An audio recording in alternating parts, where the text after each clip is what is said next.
हां. तर आता मी काय केलं आहे की छानपैकी ह्याच्यामध्ये थोडंसं तिखट टाकलं आहे, थोडासा कांदा चॉप करून टाकलेला आहे. हां, आता मी काय करणार आहे दाखवते तुम्हाला. थोडंसं कांदा,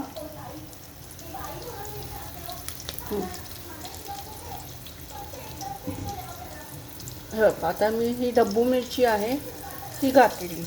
हं?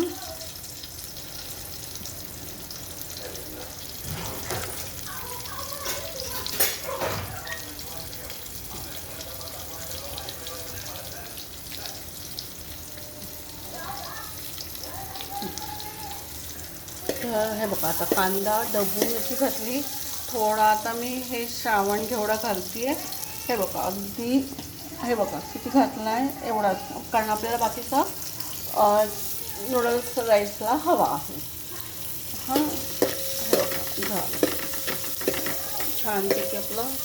हे थोडंसं आपलं परतून घ्यायचं जेणेकरून चव लागेल.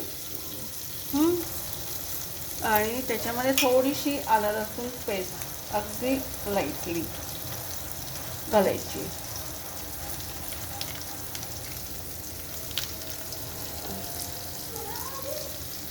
बघा, हे आलं लसूण पेस्ट आणि तिखट मी ऑलरेडी थोडंसं मगाशी घातलेलं आहे आणि थोडं कोथिंबीर आणि डब्बू मिरची टाकलेली. हां, श्रावण घेवडा. आणि आता मी हे थोडंसं, हे बघा, हा आता कोबी घेते. हा कोबी पण याच्यात टाकते.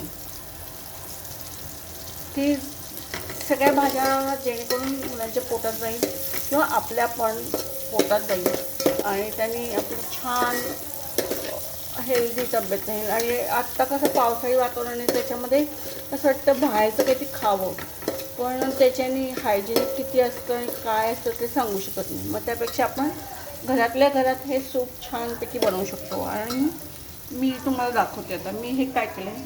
तर आपण जे तांदूळ कच्चे आहेत तर त्याचं मी हे पाणी घेतलेलं आहे.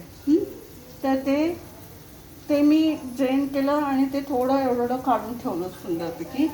आणि आता मी काय करणार, थोडीशी माझ्याकडे शेजवान चटणी आहे, तर मी शेजवान चटणी ती त्याच्यात घालणार आहे, जेणेकरून जरा चव पण येईल आणि असं वाटणार नाही की आपण म्हणजे घरात बनवलं आहे असं वाटायला नको. म्हणून म्हणजे थोडंसं आम्ही तिखट कमी खातो, म्हणून आम्ही जर मी थोडीशीच टाकले, पण राईसच्या वेळी भरपूर टाकणार आहे.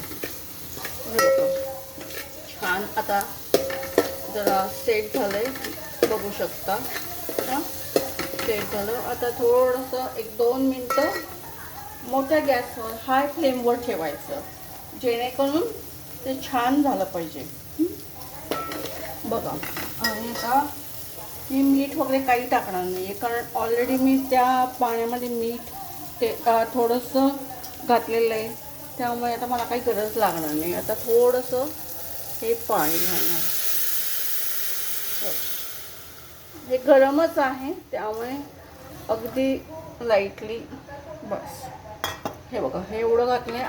आत्तापुरती आम्हाला खूप झालं, सफिशियंट आहे. मुलगा नेमका कॉलेजसाठी गेला आहे, तो अजून यायचा आहे, त्यामुळे तो डायरेक्ट जेवण करणार. तो सूप वगैरे त्याला आवडत नाही जास्त, त्यामुळे हे बघा. तर आता हे आपलं तयार झालं आहे. आणि ह्याच्यात आता मी फक्त काय करणार, तर मका पीठची थोडीशी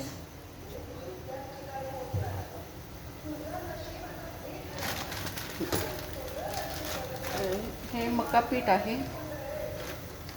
हे बघा, हे मका पीठ आहे.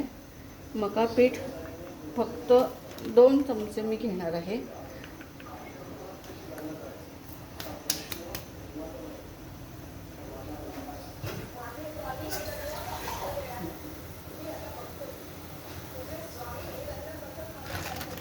आणि आता मी काय करते, हे बघा, हे थोडंसं असं हे करून छानपैकी करून घेते.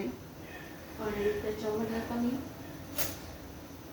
कारण काय होतं, मका पिठामध्ये पाणी घातलं की ते खाली असं हे बसतं, मग त्यामुळे आपल्या सूपला